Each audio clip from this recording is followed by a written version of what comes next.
Hare Krishna, Namaste, Chapter 9, entitled as Rajavidya Rajaguhyam.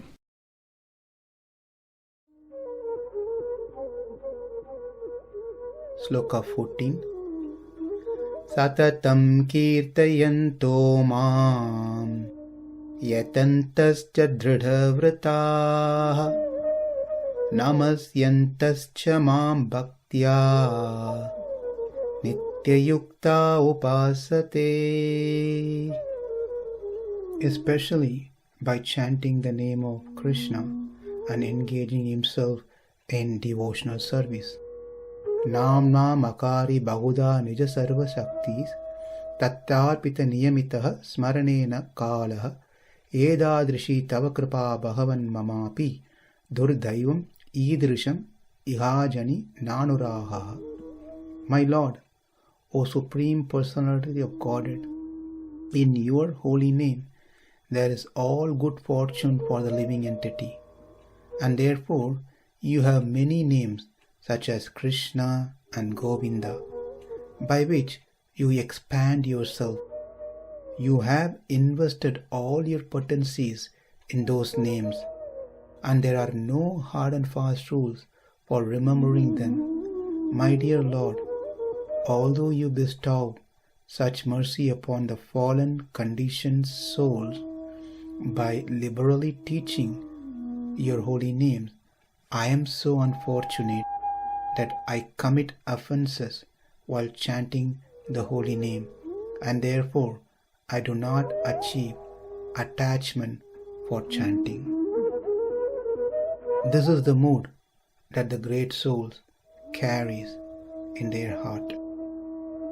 And what kills them is the separation from the Lord.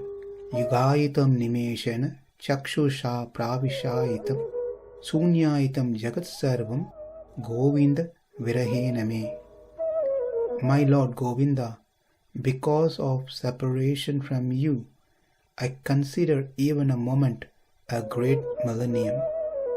Tears flow from my eyes like torrents of rain, and I see the entire world as void.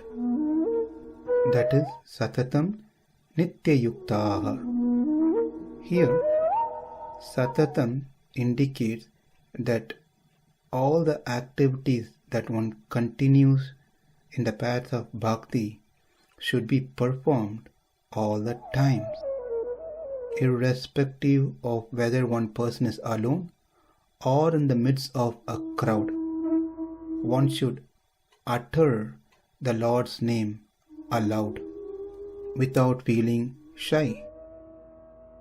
There are people who do not want to utter the names of God in public places, but when alone they will probably carry out all their devotional services nicely. But such behaviors is not advisable. One should behave in the same way consistently, either staying alone or in the crowd. One should be happily with joy, dance and chant the names of the Lord. Here, kīrtayanto, dṛḍha-vratāḥ yatantaś and namasyantaś refers to the transactions carried out through speech, mind and body. Speech towards kirtanam, mind on the dṛḍha-vratāḥ determination, and body namasyantaś. The most important thing of all that been discussed here is chanting of Krishna's name.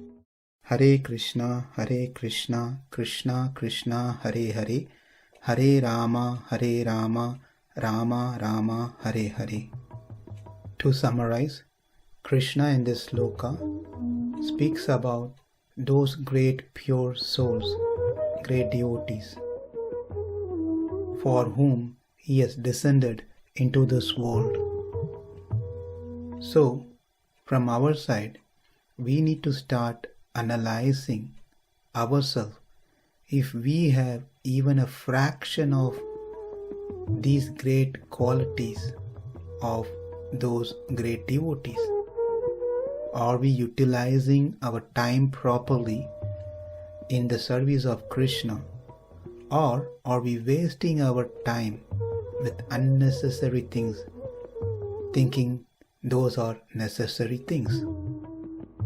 Are we ever getting a guilt of how we are deprived from the thoughts of Krishna, but fully conscious about the material things and think about material enjoyments, material progress, constantly with love towards those things, satataṁ and nityam, but not satataṁ and nityam towards Krishna? Are we able to chant Krishna's holy names with full concentration, even for 5 minutes? Are we able to do archana, offer food, do bhajan, read his pastimes with full concentration, always with love? Are we willing to be out of our shy nature to chant Krishna's name, to dance for Krishna in public? Are we willing to distribute the love of Godhead in various forms to others who are deprived from this knowledge? Have we stopped finding faults in others and start finding within ourselves how we are so faulty in many ways, which is causing us to develop that bhakti, that preeti towards Krishna?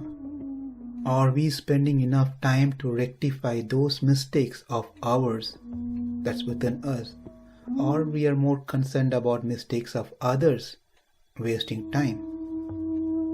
Are we appreciating the Supreme Lord, the Lord of the universe, has descended down here out of His causeless mercy and compassion towards me?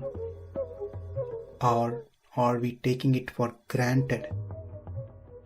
Are we understanding we are the properties of Krishna, or are we thinking everything is my property for my pleasure?